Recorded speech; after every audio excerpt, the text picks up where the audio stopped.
Welcome to the Optimized Law Firm podcast, where we chat with legal pros who can help you run a more profitable and enjoyable business. I'm your host, Patrick Carver with Constellation Marketing, and we help law firms increase their monthly revenue by over 300% through the power of SEO. This week, we're talking with Shawn Arnold and Clayton Romero of Codex 10 about how small and solo law firms can use AI to save money and win more trials. eDiscovery has traditionally been a tedious, time-consuming, and expensive process that can be prone to errors. Shawn and Clayton share how some new innovations in legal tech are revolutionizing trial prep for law firms of all sizes. Listen in to hear how you can automate more and increase your revenue at the same time.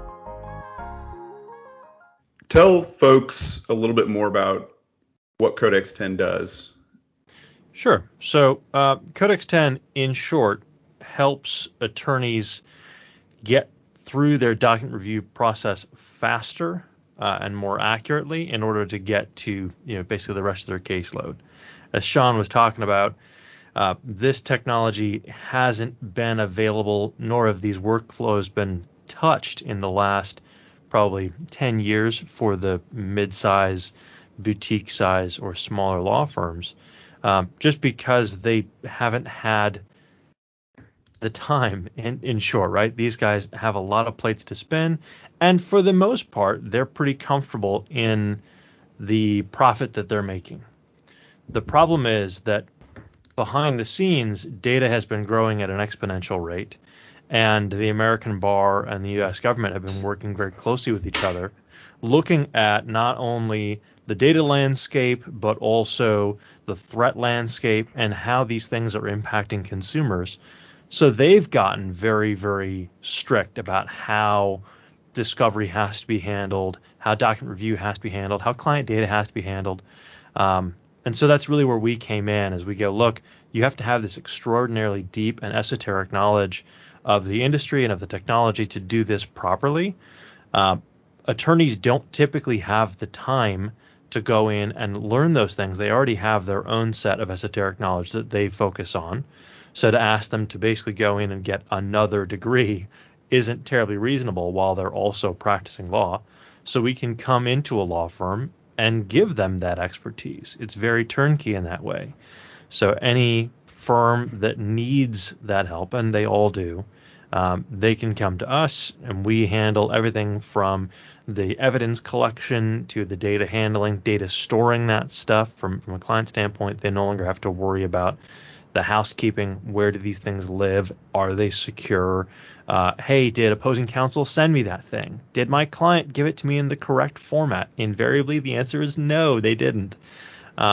Did I get everything out of my client that I needed to get? Or are they trying to, well-meaning obfuscate what things they should or shouldn't send me? Well, frankly, your client doesn't know what they're talking about, right? They're not the legal expert. You are. So wouldn't you want to have all of that data so you can make the choice of what is and isn't responsive, right?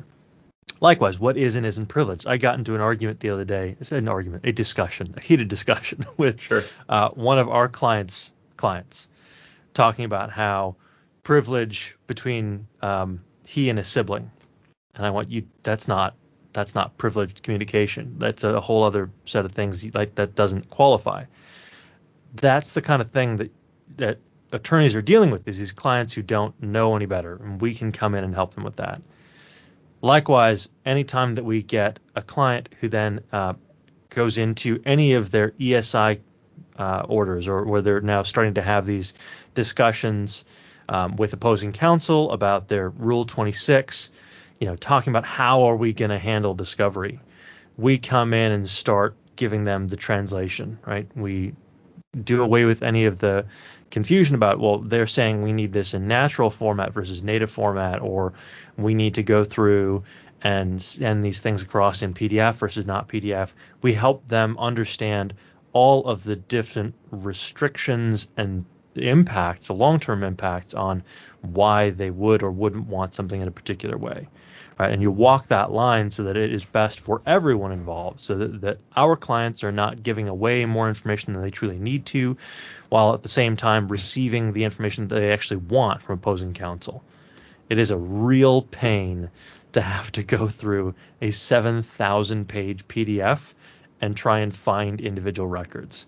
And that happens so often, it is not even funny. And that's an expensive thing to have to go through and do. I mean, we will handle that for clients in the event that they ask us to, but that's a professional services charge. And that's not cheap, right? You're looking at roughly 50 hours worth of work to go through and split up a 7,000 page document into its constituent parts, rather than we can just come in that initial conversation with opposing counsel and say, no, we need those as the individual PDFs. And now we've saved $7,000 for, our client and their client. That's a big impact. Yeah. And well, one other quick thing too, that's sure. And that's all like very high order, but also at a really, really basic level, the work associated with doing document review, right, and eDiscovery is incredibly tedious, right? I mean, it is time consuming, it's fatigue oriented, because you have people that do this work and they literally get handed buckets of stuff and say, here's 10,000 pages. Go find the 4 pieces of information in these 10,000 pages that are relevant to what we're doing right now, right? It's not easy work. This makes it infinitely easier. So while the attorneys that are doing the lawyering part of it, right, case strategy, by the time they get it, this is usually already done, right, by other people in the firm. The other people in the firm are working really, really hard, right, to do that. The platform in and of itself makes their life absurdly easier. So, and again, not to say that now they don't have to work hard, but they're working hard from an output standpoint will be 8 times as much, 10 times as much, because they can do it faster. They can make less mistakes because they're not worn out from having done this manually.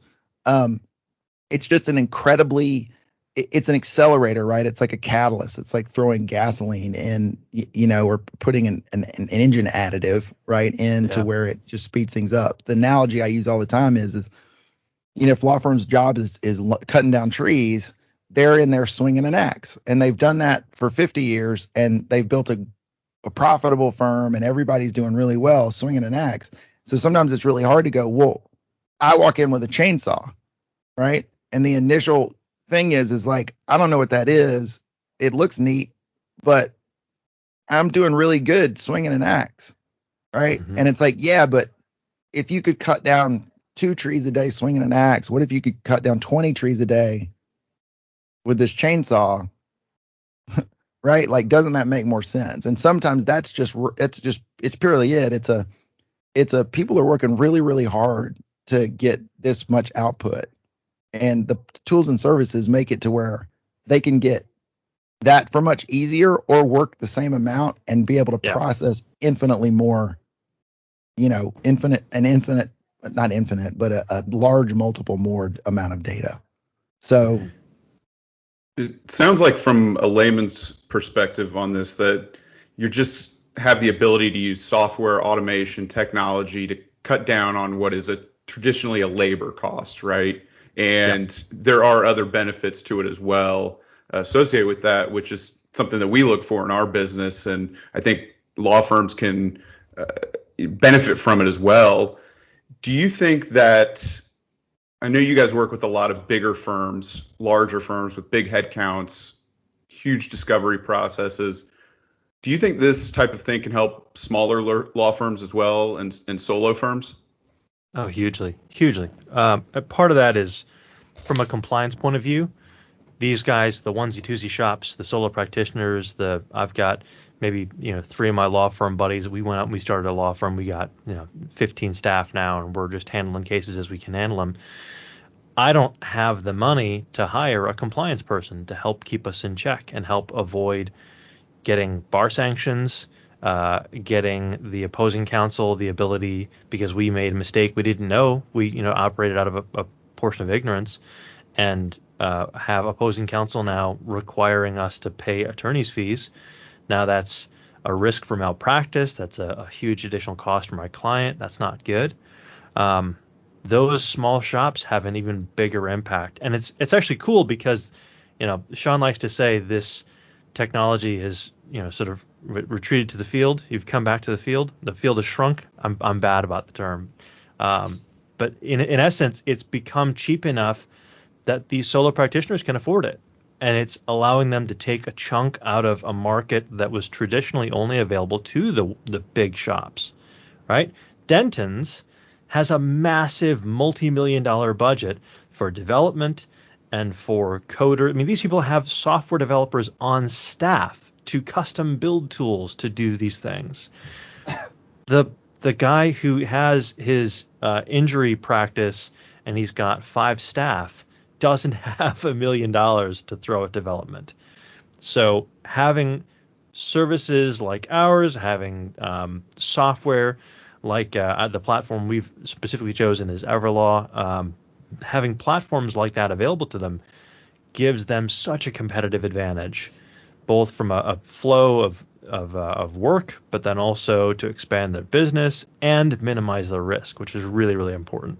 Well, the workload, and that's the thing, is the workload for a case is the workload for a case. I mean, right? That's sort of like if you, so granted, there's maybe a lot more resource, like if a 300 headcount firm, for example, there's or 500, right? There's a lot of resources behind that, help the attorneys working those cases. But you still got, when you have a case come in, you've got a guy that's probably leading. He's got maybe a team under him that involves maybe some junior attorneys and probably some, lit support people, paralegals.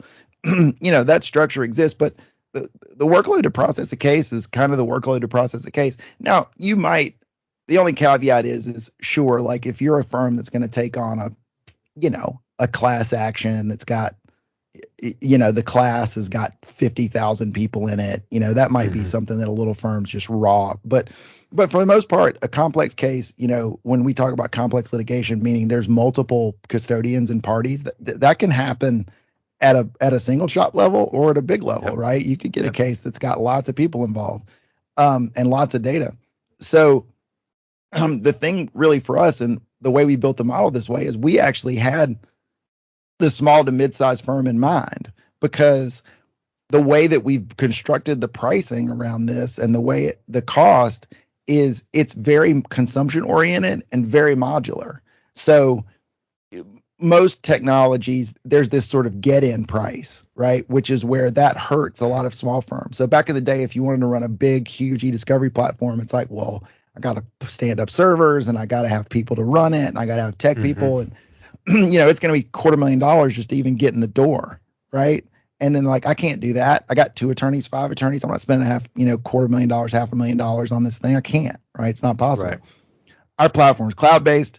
It's based on consumption, right? Effectively, how many cases do you have? How much data's in it? So it's 100% controllable in a sense of, if I'm a single guy or 3 guys and girls or 4 or 5 or whatever, a case is a case, and we price it based on that. So there's not really a cost barrier, right, from that perspective. And frankly, the feedback we've gotten to this point is relative to the overall cost of a case, our cost it literally is negligible, right? It's not even in the stratosphere of decision making. It's a rounding error in some cases, right, depending on how these billings go, because it's not overtly expensive. So, and I can tell you this, if you want to look at value versus price, it's insane, because we are talking about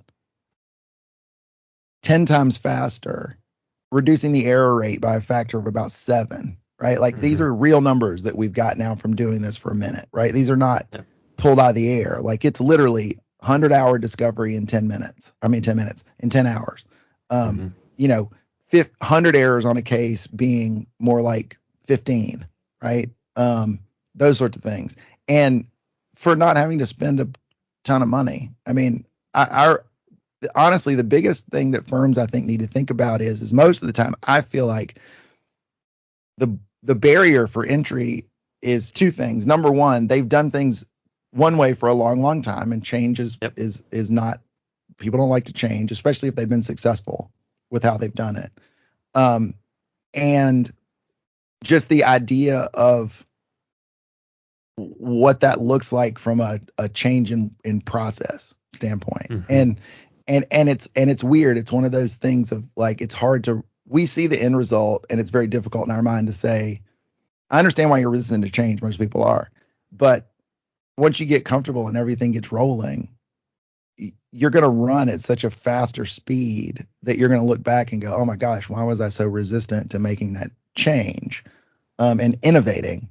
You know, the other analogy I draw is like, it's like when someone shows up with email and you've been physically typing letters and sticking stamps on envelopes and throwing them in the mail.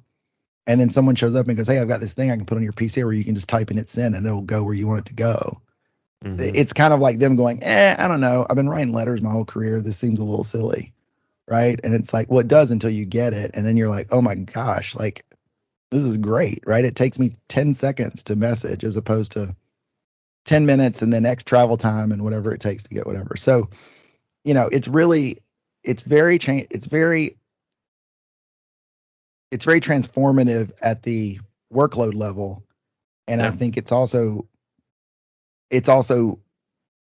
acquirable, right? From a price standpoint, right? Which is also the big thing because most even solo practices will tell you like, well, I'm eating what I kill over here, man. I don't have, you know, just buckets of cash laying around, you know what I mean, to do stuff.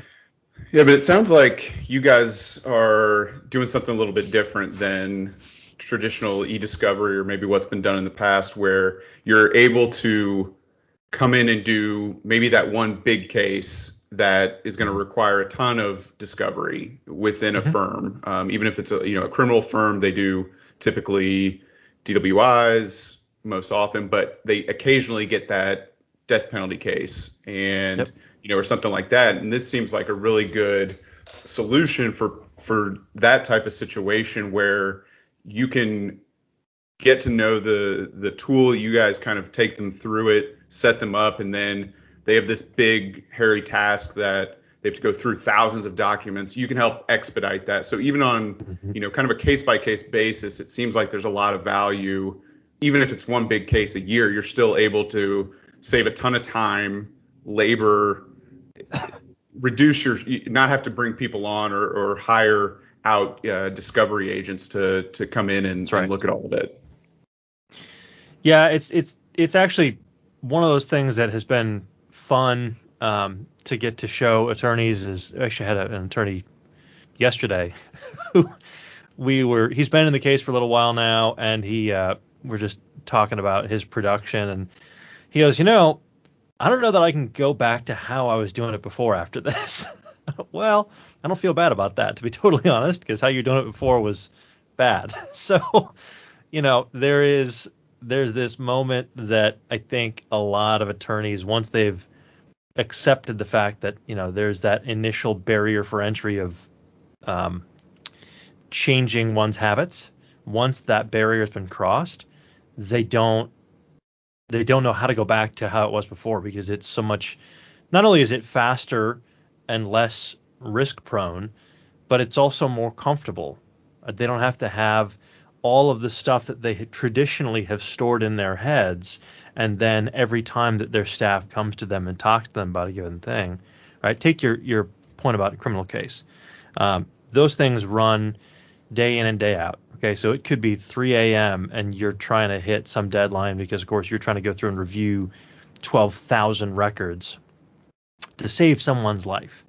Or conversely, to make sure that someone who is a horrendous murderer stays in prison. Okay, these things you don't want to have to then go and bother someone else at 3 a.m. to go ask your paralegal for this thing, because she's not going to pick up the phone, or he's not going to pick up the phone because they're asleep.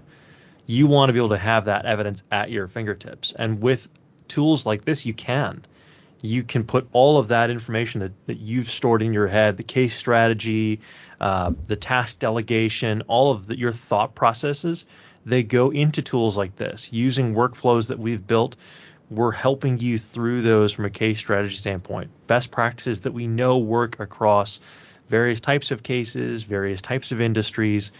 This improves case results for the attorneys, for the clients, hands down, and across every possible industry. I mean, it just improves outcomes, period. It doesn't get any better than that. And let me attack one other little thing that's a little bit of a misconception, even with the attorneys, right? So I know what you're driving at, right? Like, so in personal injury is a great example. There's a fair amount of those cases to where the process of handling those cases is pretty rote and defined, right? Like just like a car accident, right? A basic, not catastrophic, it's an injury. Someone's got some medical bills they need to get taken care of. They don't have thousands of pages of they know I need nurse's notes. I need the intake report from when they went in the emergency room. I need the specialist saying this happened. I need a bunch of receipts from bills, and we're going to send some letters, and eventually someone's going to say, we'll give you $3,000 or $5,000 or something. And that's not a great but I mean, I think there's a lot of room though between that and what we're, I think, calling a big case, because one of the things we see as attorneys go, oh, well, that's not big enough to really put an eDiscovery process in place for. Well, it is, right? I think there's a misconception about, what that means, right? There's still value in smaller cases because we do talk about things like 5,000, 10,000, 50,000 documents. That happens. But 2,000 documents is still a ton. 1,000 documents. And that could be one email box. I mean, when we say documents, right? If you get 6 months worth of email in Discovery, that's going to be 1,000 records probably just by itself, right? Probably more. Case in point, 227 pages from a case the other day resulted in 6,350 pages. So, I mean, that's how those things balloon. They balloon very, very quickly. So along those lines, another thing I just want to point out, because there may be people that listen to this that, aren't overly familiar with the sort of eDiscovery services model, but and especially if they're smaller and go, I've never considered that because it's probably really expensive. We're not just a software business. We're not in here trying to throw tech at it where we show up, and drop this bomb in your thing and go, here's this great tool. And then we run off, scurry off into the dusk. We're actually also providing litigation support services, right? We're a services company that has a tool, not a software company, right? So again, with it being incredibly affordable, it's a firm that's got 1, 2, 5 people where we become the lit support department. Right. It's something that they wouldn't just hire out because it's burdensome. Right. It's just like IT. Most firms are like, I'm not going to hire 4 IT people. I'm just going to go find a shop. Right. That'll do it for me for some sort of fixed monthly rate. Right. We come in and say, we're going to give you the tool, but we're also going to empower the tool. We're going to do some of the work. We're going to be with you throughout the process. So when you're working cases, excuse me, and you're trying to, it's like, oh, I need to run a mass redaction, or I need to, do these things. I'm not sure. They're not having to run off into the internet and look for a YouTube video that shows them how to use this software. They're just calling us and saying, this is what we're trying to do. And we go, great. And we jump on with them in a screen share and go, it's click, click, click. And this is how you run it. And you're good to go. Or we need to produce productions for all these different places. And we need to make sure we're not sending out privilege. I mean, we're there to work it with them. It's not just to drop a piece of tech and leave, right? Like it's a partnership and a relationship where we're, providing services. We're not doing work product, right? We're not just attorneys. We're not going to actually do review, but we're going to be in lockstep with your reviewers all the way to empower them to be able to do this correctly and quickly. And that's very, very powerful, because most of these small firms are probably saying, well, I'm going to have to grow to 20 or 30 or 50 people before I think about hiring people that are dedicated to lit support. We're like, you don't have to get that big. We can come in and give this to you on an incremental cost basis to where you get a ton of value, not having to break the bank, and you can enjoy the benefits of having that big department without having to actually build it. It seems like a great asset for law firms who are smaller, maybe don't want to grow, to the 100-person firm or something like that. And this provides a really great benefit for them to be able to pick and choose certain elements of the business that they can outsource. They don't have to manage it personally. A really compelling financial argument as far as how to maintain profitability or improve profitability by taking away hours that they were doing manually to review documents or pawning it off on someone else. But another angle that I think is important to mention here is that this sounds like it can make attorneys get better results, right?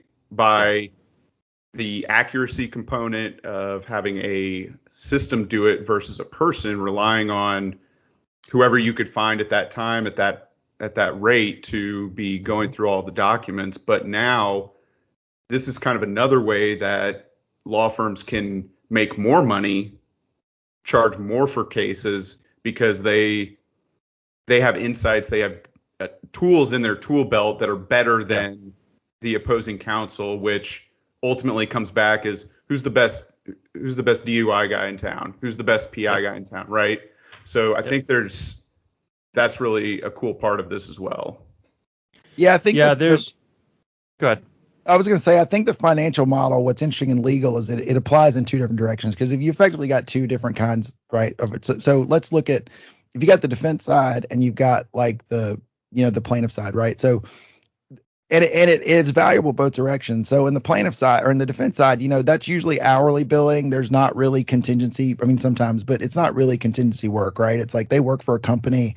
They're going to try their case and they're going to track their hours and they're going to send a bill. Well, in that scenario, there's a lot of value there. Like we talk about accuracy and stuff. You want to win more, because if you're one of Coke's attorneys and you're winning less than somebody else, they're going to move their business. If you're charging more because it takes you 100 hours to do something a modernized or an optimized firm can do for 20 hours, Coke will eventually go, well, why? I mean, we're doing the same kind of stuff and these guys are 6 times as expensive. Like, that'll hurt your business.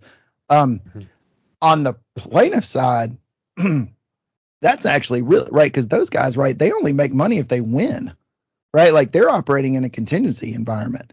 So if you think about what we're doing, where if we can just, and there's more to it, but just in its most base thing, if we can reduce the amount of hours necessary to not only complete a case, but to even evaluate whether or not a case is worth taking, right? Because most of these firms, you have to do some discovery. They'll do case selection discovery. Like, I went through a med mal situation personally a few years ago, and the firm I went to spent, I don't know how many hours on my case just figuring out if they wanted to have me as a client, right? And then they've got to go and then do the work to try to win or settle or do what they got to do. So on the plaintiff side, talk about hitting the bottom line, right? If early case assessment and then deciding you want to take it, and then you got to go win it, right? Or get a settlement in order to make $1, because you're making 40% of whatever you get out of that thing.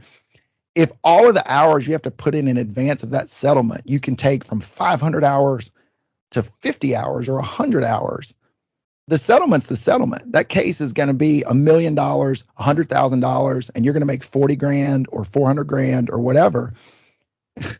If you're going to make the same amount of money, whether you spend 500 hours or 100 hours, and you can do it in 100, your cost per, your relative rate there is way better, right? So for the plaintiff side, like, it feels like it's a huge slam dunk, right? Because every hour they save on the front is just, that their margin just goes up, right? You get into a situation where it's like, well, crap, man. Like, again, if I do this in 100 hours at 400 grand, right? Like, I just basically made $4,000 an hour, right? Instead of, doing it for 1,000 hours and making $400 an hour. I mean, that's real math, right? Real math. The other side of that is an unfortunate reality is that people, when they're getting into these discovery situations, they get just buried in documents. You'll talk about a tactic in a case is to bury the opposition in paperwork. Well, that other side, whoever has to go through and do that document review, typically it's going to be some junior level associates or paralegals, and they're going to do what's called a best effort review. So you're hoping that they're going to get to some quantity of review that will catch as much of the responsive or privileged data as exists.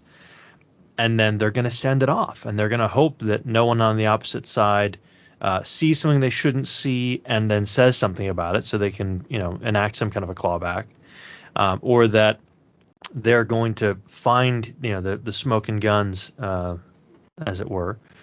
But even above and beyond that, just think about for a second the quality of life and sort of the turnover internally. When you've got people who are skilled at what they do, that's material you want to hold on to, right? You want to hold on to all those human resource assets. And if you've got someone chewing over, like I said, a 6,000 pages worth of record to have to manually redact things or to have to go through and find that needle in a haystack. That's going to exhaust that person. How often are they going to have to go through and do that before the offer from the law firm across the street starts looking real attractive?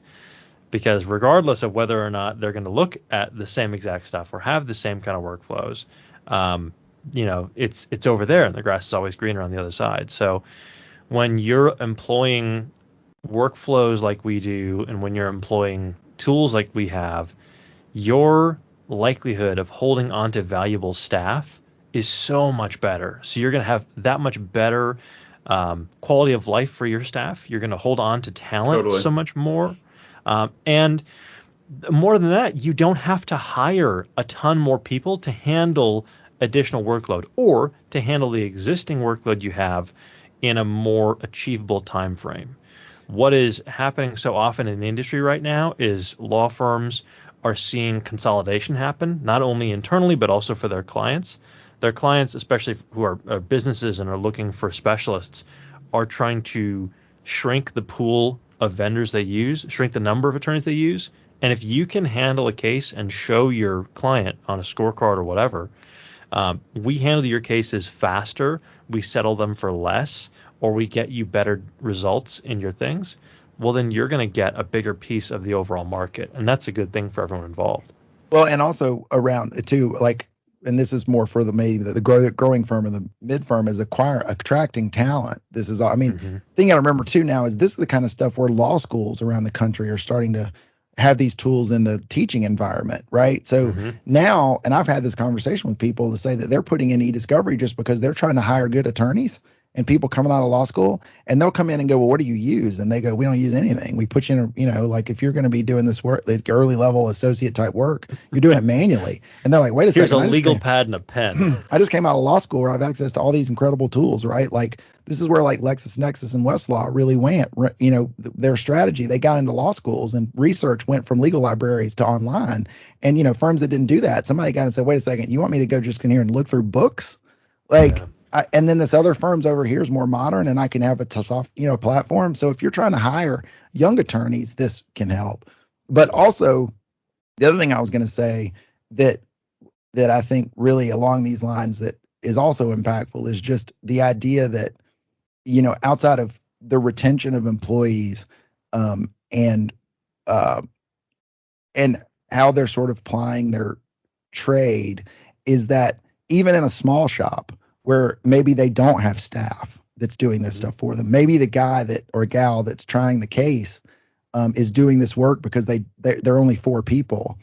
In our scenario, it's like you can still spend the same amount of time, but let's reallocate your time to more valuable work, right? Yeah. So if let's say that you do need to have 100 hours in a case. Well, right now you're doing 70 hours of review, and then you're spending 30 hours working on the high value stuff, case strategy, right? All that. It's like let's shift that the other direction. Let's make it so you only got to spend 20 hours in review, and then you can spend 80 hours doing this stuff that you've gone to school for a million years for and spend all these years learning how to do well, which is be a lawyer, right? Which is to actually work your case.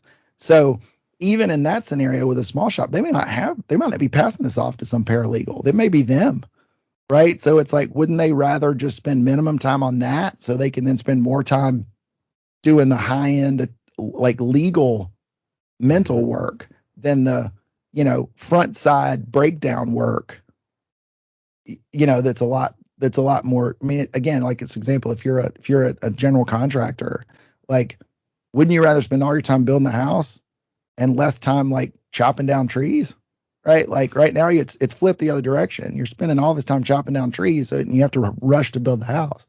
Let's make the tree cutting process way easier, and then you can spend the same amount of time if you want, but just spend it on higher value stuff, which is actually constructing the building, right? You guys make really, I think, great arguments for folks to embrace this type of technology, at least get curious about it, right? You have the savings on labor costs, you have the quality of job improves, you also have the better results factor as well, which can lead to more profit in itself. What do you guys, and this is my final question, I've really enjoyed our discussion and appreciate your time. Absolutely. But what advice do you have for law firms who are reluctant to these tools or think they're too small, of a firm, or just reluctant to change things, change their Sure. way they're doing it, and kind of the opportunity cost of dedicating some time to this to get it started once, but then have that ability or have that benefit, that long-term benefit? So, in short, you don't have a choice. You really don't. There's, especially with COVID, we've watched the American bar start getting very aggressive about how it is implementing its sanctions and where it is starting to apply its sort of the penalties behind people not operating correctly in how discovery should be handled now. Anyone who wants to say that I'm too small, I don't have eDiscovery, if you're reading a document on your computer, you have eDiscovery. Unless someone goes out and brings you a banker's box full of documents that never entered a computer, you have eDiscovery. Those sanctions are going to get really uncomfortable. I mean, high tech and the HIPAA Act have been out for a long time. Both those have some pretty serious teeth. We're talking about anything from $100,000 all the way up to $2 million per violation. That will bankrupt a law firm. You cannot afford to ignore this stuff. You just can't. And that's on the carrot. That's on the stick side of things. On the carrot side of things, you're going to get such a competitive advantage above everyone else who, again, no one has a choice. We all have to do this. This is just the way the future works. But you're going to get such a competitive advantage over your competition, over the big guys who've been sort of hoarding all of this technology and these abilities for now more than a decade, that it just makes good business sense to get into this. And then finally, it's going to be more fun to practice law. Who in the world went to law school to go, I know, I'd like to read through a bunch of email for 15 hours and find one piece of information? No, they want to go in there to practice law, to try cases, to do things that are impactful to their clients, not to do someone else's homework. Yeah, and I'll give you one about the resistance to do it. I mean, here's the thing, and I get this is tied around the unknowns because we're actually doing this a little different. This is in a developing space, right? Where this conceptually, right, has been available to small to mid-sized firms. But more than the carrot and stick thing, I think that the way that we're structured, and it wouldn't have to be us, I would say that if you're a firm, you need to be looking at this no matter what provider you're looking at, right? If you're not doing this currently, you need to talk to somebody. We'd love to talk to you, but talk to someone.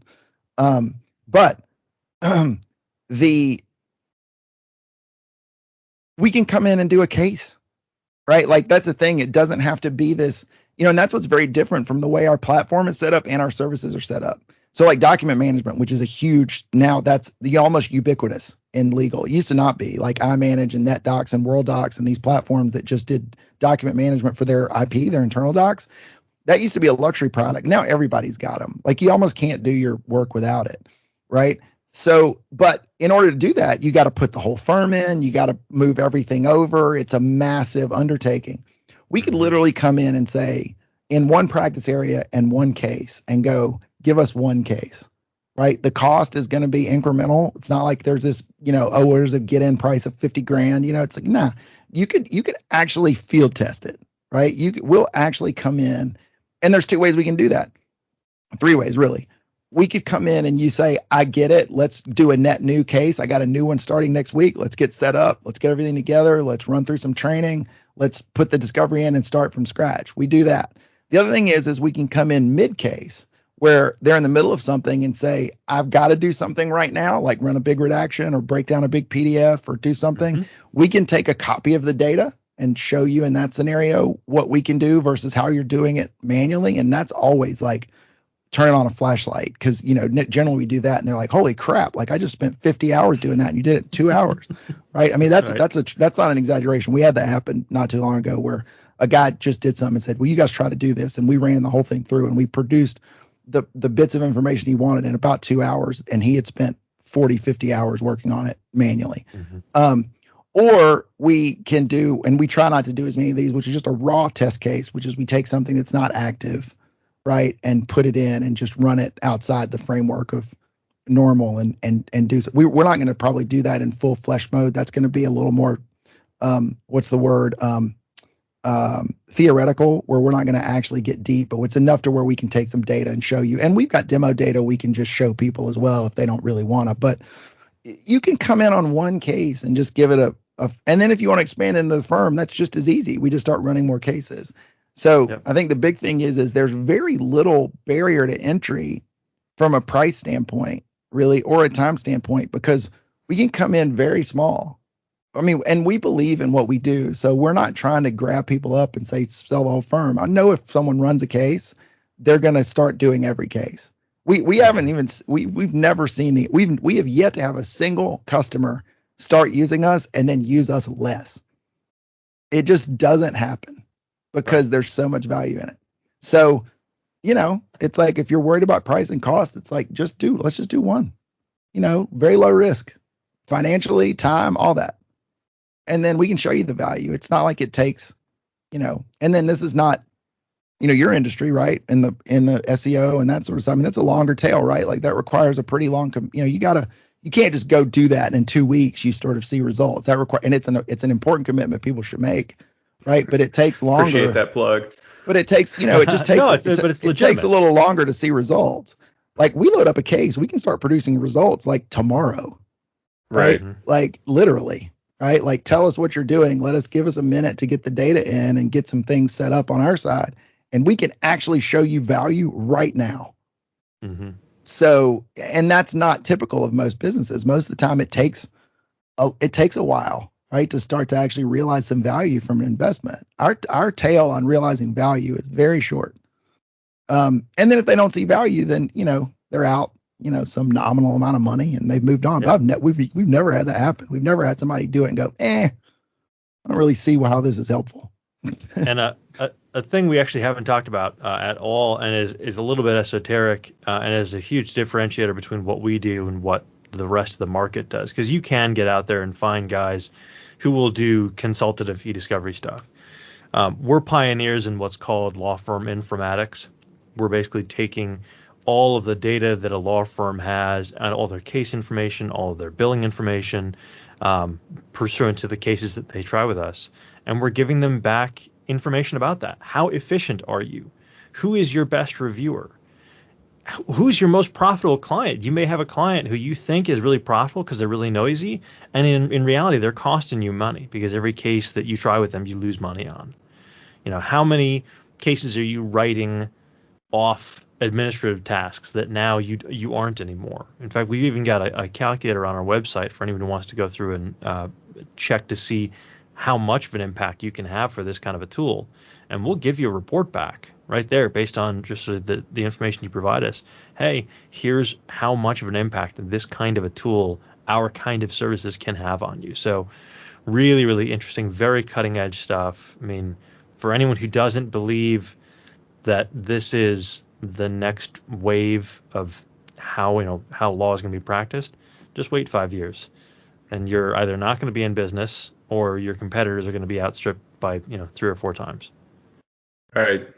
Yeah, I mean, I'm all for anything that helps improve the efficiency and operational setup for law firms, because in my experience, we're dealing with a lot of a lot of small firms, right? People wearing a lot of different hats, same way I do. And anything that can provide even an incremental improvement on the amount of tedious, not fun work and can make you more profit, it's a slam dunk. So I'm really excited and wish you guys the best with the product. It sounds like in a year and things are moving quickly. So congrats on getting this up and running, and really appreciate your time today.